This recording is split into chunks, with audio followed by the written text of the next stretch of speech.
Bismillahirrahmanirrahim. Assalamualaikum warahmatullahi wabarakatuh. Hi everyone. So good afternoon. How are you today? Hopefully that you are all are fine. Semoga teman-teman selalu dalam keadaan yang sehat ya. Alright, so today we are going to have a new topic dan gak terasa kita sudah ada di pertemuan ke-12 ya teman-teman ya. Alhamdulillah. Nah, di pertemuan ke-12 ini ada satu topik yang ingin saya bahas ya regarding to the internet. Jadi topiknya adalah tentang internet nih, teman-teman. So, here we go. Nah, beginning with the definitions of internet. So, what is the meaning of internet? Internet stands for inter and net ya. Jadi dia terdiri dari dua kata yaitu inter dan net. Nah, internet ini diambil dari kata pertama dari interconnected dan juga networking ya. Jadi ini bukan internet work but also interconnected ya, interconnected and network. Itu artinya adalah jaringan yang saling terhubung. Well, the internet is a worldwide connections of millions of computers connected to thousands of different networks. Jadi internet ini sendiri merupakan koneksi dunia yang saling terhubung ya melalui jaringan. Nah, yang dihubungkan apa sih? Ya berupa komputer-komputer ya, teman-teman ya. Komputer satu dan komputer lain saling sharing beragam informasi melalui internet. And these computers communicate, that is, share, exchange, and transmit data to another computer on the same or another network. Jadi memang komputer-komputer ini dapat melakukan komunikasi ya. Komunikasi yang dilakukan itu bisa berupa berbagi informasi, bertukar informasi, atau bahkan transmit, memindahkan data dari satu komputer ke komputer lain menggunakan jaringan. So ya, itu mengenai definisi dari internet. So what are the internet services?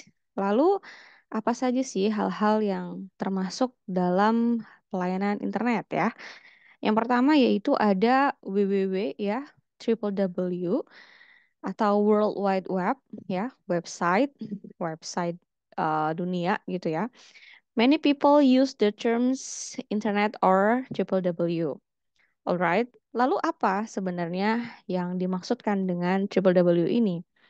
Nah, the World Wide Web is a global set of documents, images, and other resources logically interrelated by hyperlinks and reference with uniform resource identifiers. Jadi, WWW ini merupakan global set ya, satu set yang berisi dokumen, gambar, atau bahkan beberapa sumber-sumber lain yang saling terhubung melalui hyperlinks.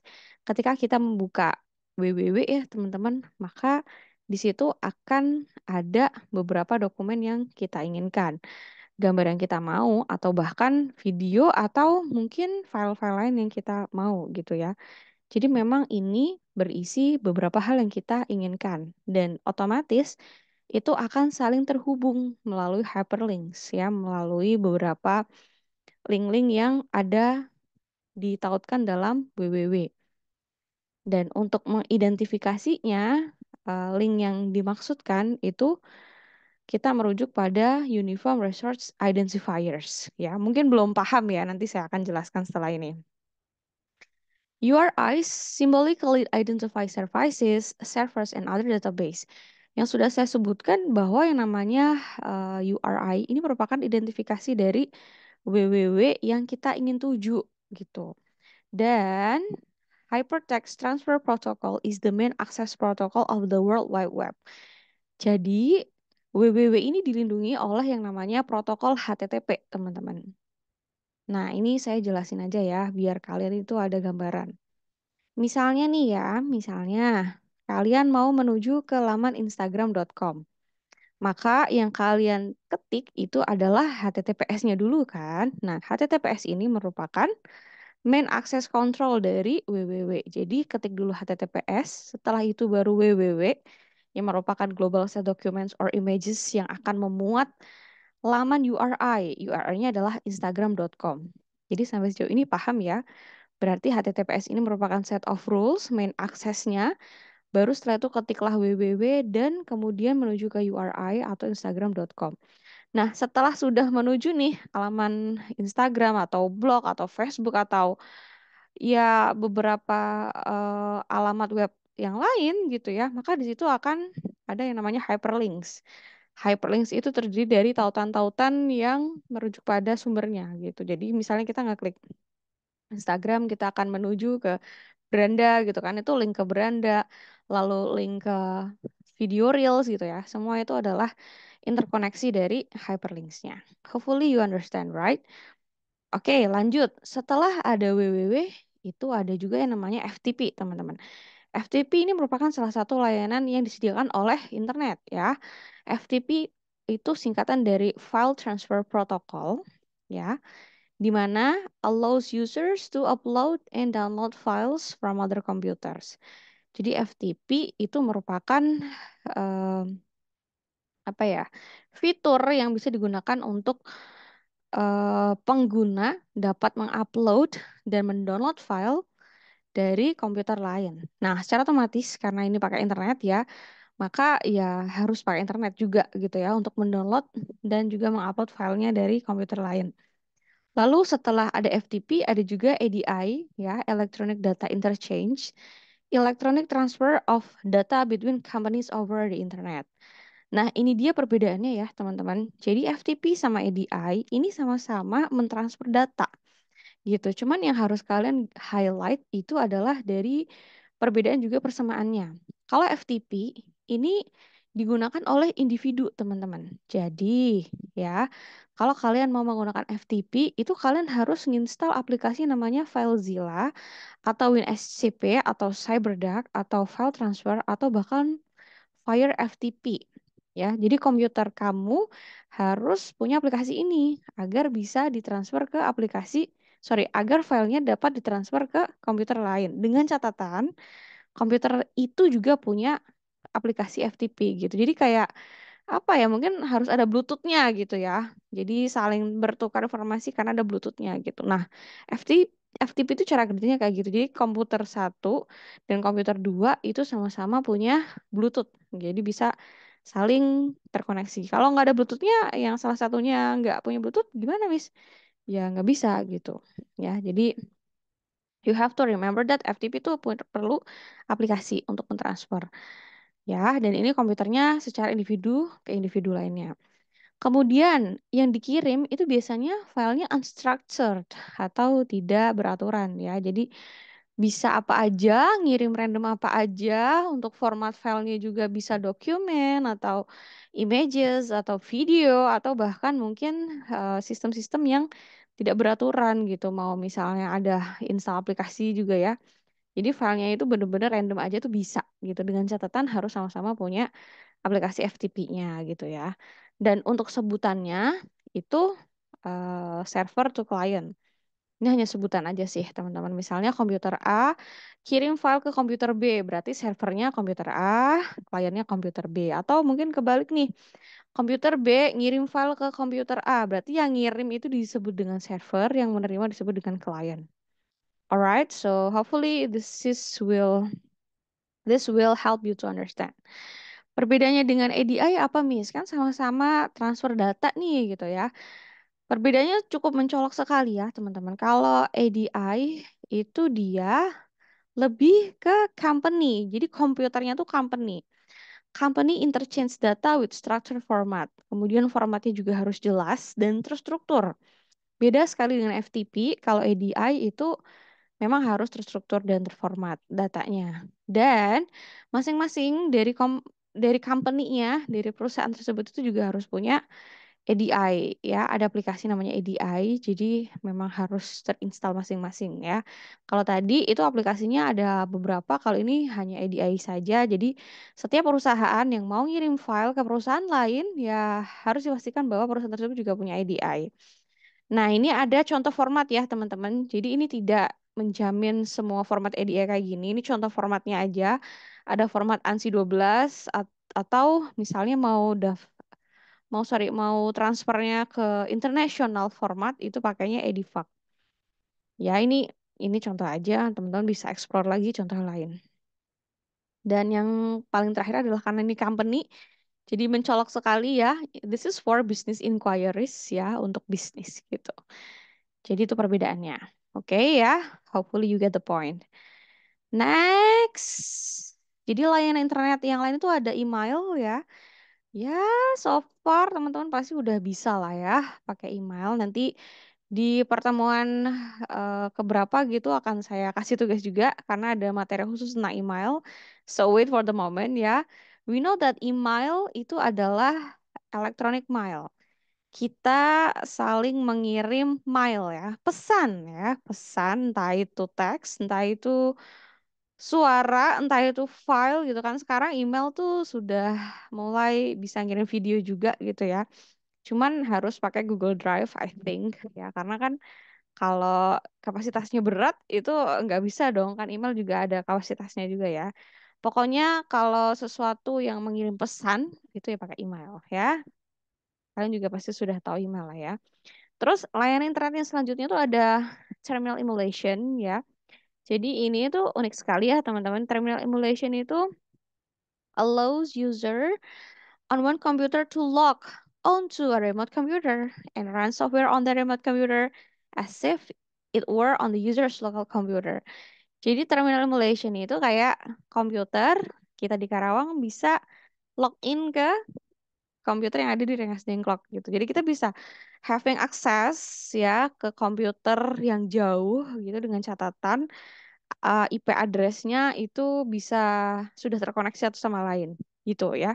Pokoknya punya kontrol kendali atas komputer yang jauhnya gitu ya. Jangan sampai nih kalian ngehack gitu ya.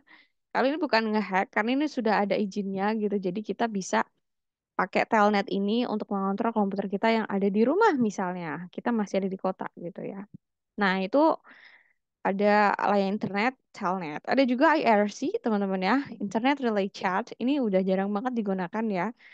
Allows people connected over the internet to participate in discussion gitu. Jadi dia itu salah satu yang internet chatting ya, yang memungkinkan kita sebagai pengguna untuk saling berdiskusi ini dalam satu fitur chat namanya IRC. Jadi it allows people to converse in real time. Kita bisa saling chattingan kalau kita sama-sama online gitu ya. People may actually see you type your questions and responses. Nah, perbedaan IRC dengan Facebook dan juga WA, kalau IRC ini tidak terenkripsi, jadi dia tuh lebih discussnya in general gitu ya. Kalau Facebook, WA, Messenger gitu kan, itu kan lebih privasi ya. Jadi kalau perbedaan pakai aplikasi sosial media tuh biasanya lebih privasi. Kalau IRC ini lebih general dan ini juga udah jarang banget digunain karena udah kalah ya sama fitur-fitur sekarang ya. Kalau contoh sepadan kayak IRC kayak Discord, mungkin teman-teman tahu ya Discord. Nah, itu salah satu contoh IRC yang masih ada gitu. Tapi IRC sendiri juga ada aplikasinya gitu. Jadi teman-teman mungkin kalau bosan pakai Discord bisa pakai IRC juga. Nah, next ada search engine ya. Search engine itu mesin pencarian ya. Semua kita tahu lah ya. Kita sering banget pakai search engine ini untuk mencari informasi-informasi yang kita inginkan melalui internet ya, yaitu Google ya.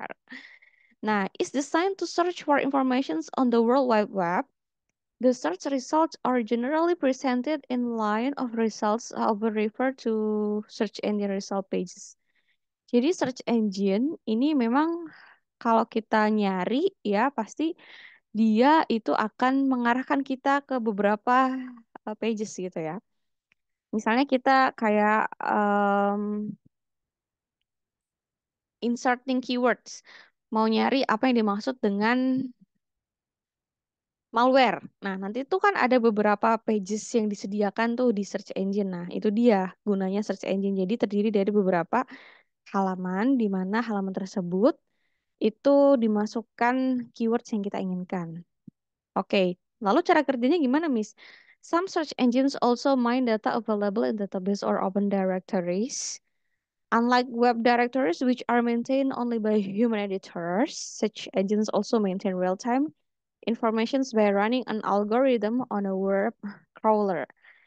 Nah, jadi search engine ini terdiri dari dua komponen, teman-teman. Ya, yang pertama tuh web crawler. Ya, web crawler itu dia mencari informasi setelah kita memasukkan keywords, ya. So, web crawler itu gather various information from web situs, finding out the pages web through some link after visiting the pages. And web crawler will take some information such as text, picture, and link and save in search index. Jadi waktu kita masukin apa namanya keywords, nah nanti si spider ini akan nyari nih kira-kira yang sesuai itu yang mana gitu ya. Nah, kemudian komponen yang kedua itu ada search algorithm, ya, algoritma pencarian. Algorithm that used to decide the relevance of keywords with the content that users look for. Jadi algoritma ini akan muncul ya, muncul saat kita ngetik keywordsnya, ya. Jadi pages itu dicari oleh web crawler dan kemudian algoritmanya akan muncul dari yang pertama tuh yang paling the most relevant results ya, yang paling sering orang kunjungi misalnya, atau popularity of the web yang paling populer webnya gitu ya. Jadi dua komponen ini sangat bermain penting dalam search engine. Oke, so you have to remember that search engine itu ada dua komponen yaitu web crawler dan juga search algorithm. Next, yang terakhir internet address domain. Nah, internet address domain ini udah di luar layanan internet ya. Ini lebih ke ciri dari sebuah komputer, teman-teman. Jadi each computer on the internet is called an internet host or host machine. Setiap komputer yang ada dalam sebuah internet itu disebut dengan internet host, ya kan? Nah, setiap host ya has a special internet protocol address, punya alamat IP. Nah, jadi alamat IP itu berfungsi untuk apa sih? Nah, alamat IP itu berfungsi untuk mengidentifikasi komputernya. Dan biasanya they are an address that is interpreted by computer. Hanya komputer saja yang bisa menginterpretasi alamat IP tersebut gitu. Jadi sebagai manusia kita mungkin akan sulit mengidentifikasi alamat IP karena dia biasanya pakainya numerik kayak gini. Atau ada satu lagi ya teman-teman, dia gabungan numerik dan angka gitu. Jadi memang susah yang bisa menginterpretasi alamat IP itu ya komputer itu sendiri. Lalu bagaimana kita sebagai manusia tuh tahu oh ya alamat IP kita. Nah, alamat IP kita tuh bisa kita tahu kalau sudah di-converse menggunakan DNS gitu ya. Jadi since numbers are easy for a computer to work with but difficult for human, ya kan? Karena sulit diingat oleh manusia, nah biasanya tuh host machines itu have a domain name service address, si punya DNS address. Now, for instance, the domain name service address of the IP address listed above if debs.alverno.edu. Jadi, alamat IP ini DNS-nya adalah debs.alverno.edu. Lalu gimana biar kita bisa memahami itu, Miss? Nah, ini dia saya coba untuk menerka ya, teman-teman. Jadi, teman-teman itu harus tahu bahwa fungsi dari IP address domain ini adalah untuk mengizinkan perangkat kita berkomunikasi ya dari satu komputer ke komputer lain melalui internet. Karena ya alamat IP ini berfungsi sebagai identifikasi, sebagai apa ya? Ciri gitu ya bahwa oh ini komputer gue IP-nya ini gitu. Jadi itu yang akan membuat komputer lain itu ngerasa oke, berarti dia diakui resmi dan gue bisa sharing apa aja ke komputer itu gitu. Sebagai ciri bahwa itu diakui komputernya. Nah, yang kedua selain sebagai ciri itu sebagai web navigations ya. Jadi karena dia jelas, maka dia bisa dituntun ya untuk menuju ke website yang kita mau gitu ya. As a web navigation itu untuk menuju ke sumber yang kita inginkan. Misalnya kita mau nyari informasi gitu ya, karena IP kita jelas, maka search engine akan muncul tuh gitu. Mudahnya kayak gitu. Dan ini hanya bisa diinterpretasi oleh komputernya saja ya. Dan juga pakainya numeric ya, berbeda dengan domain name service. Jadi kalau manusia itu harus mengetahui DNS-nya ya. Itu IP-nya harus dikonvers dulu agar bisa mudah diingat gitu. Dan ini DNS itu fungsinya untuk facilitating communication by connecting domain address with IP address which need by the computers. Jadi memang dia itu sebagai fasilitator ya untuk menghubungkan IP domain address agar bisa diketahui oleh kita sebagai manusia. Nah, biasanya itu pakainya um, link ya teman-teman ya, seperti inilah. Begitu perbedaannya teman-teman, hopefully you understand with it. Oke. Dan yang terakhir kita akan membahas tentang um, users nih. Tadi kita udah bahas tentang layanan internet, ya ada 6. Kemudian kita bahas IP address, fungsinya sebagai identificator atau sebagai ciri identifikasi komputer kita. Terus kita bahas DNS ya, di-converse ke DNS agar kita sebagai manusia bisa baca dan bisa mengetahui alamat IP kita. Terus yang terakhir kita bahas users nih, pengguna atau kita sebagai manusia yang menggunakan internet. Overall, internet usage has seen tremendous growth, ya kan?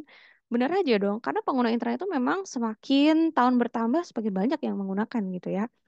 From 2000 to 2009, the number of internet users globally rose from 394 million to 1,8558 billion. Jadi dari 394 juta sekarang udah sampai 1.858 miliar gitu ya. So it's so big. Kalau di Indonesia ya sekarang kan jumlah penduduknya itu kan 270 juta ya teman-teman. Yang menggunakan itu mostly pengguna internet itu sekitar 170 juta jiwa atau sekitar 190 juta jiwa orang di Indonesia itu pakai internet. Ya, itu bener-bener mungkin sisanya itu yang 90 jutanya itu mungkin ya balita, anak-anak kecil yang belum bisa ya. Karena memang atau daerah-daerah terpencil yang belum diakses internet gitu. Jadi memang pertumbuhan dari si users ini dari tahun ke tahun itu meningkat. By 2010, 22% of the world's population had access to computers with 1 billion Google searches every day. Setiap harinya ya, orang tuh kalau searching di Google tuh udah mostly 22% populasi orang di dunia ya lihat nyari keywords lewat Google gitu. Ini teman-teman bisa lihat lah ya dari pertumbuhannya. Ini sampai 2012, sekarang 2024. Apa kabar ya? Mungkin bisa dikali 10 kali lipat dari ini ya. So yeah, that's all guys. I think for this we're gonna light you about the internet gitu. Jadi penjelasan-penjelasan ini silahkan teman-teman bisa diinterpretasi sendiri. Kalau misalnya ada hal-hal yang kalian bingung, you can ask me in a group chat discussions WhatsApp. Okay, that's all for today. Thank you for having me. I ended this class. Wassalamualaikum warahmatullahi wabarakatuh. Bye guys. See you next week.